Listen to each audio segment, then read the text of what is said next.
Moshe salió de Misraim, huyendo el rey Paró, y se fue derecho a Midian, y se encontró con Yitro.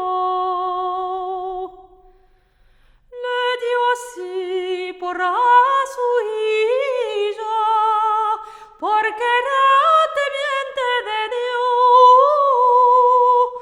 Moshe paciendo el ganado que su suegro le entregó. Moshe paciendo el ganado al monte Horeb llegó. Viera arder una zarza y la zarza no se quemó. Moshe se cubrió sus ojos, temiendo ver a Dios.